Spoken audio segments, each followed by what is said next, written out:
No matter the mode of transportation you use, whether it's walking, biking, or driving, traffic in La Crosse is congested. All this week, the city of La Crosse has been asking for input to help develop a transportation vision. News 8's Kyle Dimke tells us what people are asking for.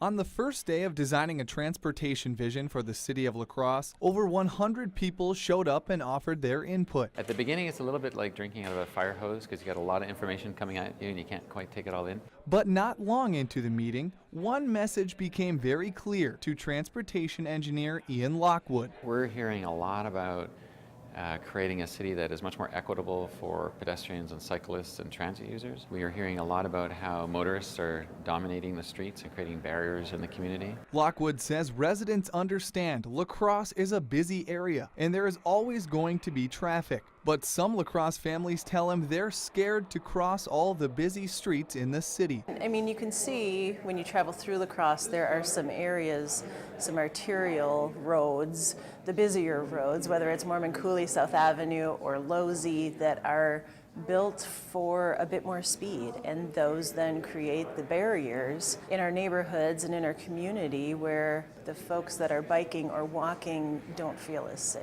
Now the question becomes, how do we make our roads safer? So what we'll probably be talking about is changing the design of the streets to self-enforce what we call good behavior. You know, slower speeds, more inclusive designs where you can walk down the street and actually feel comfortable walking, where you can ride your bicycle and feel comfortable. So we'd like to change that design so the traffic can still go through, but it goes through safely and respectfully so that it doesn't preclude the family walking to the waterfront.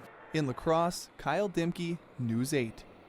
The final version of the transportation vision will be announced at tonight's meeting. It's at 7 p.m. at the Myrick Center.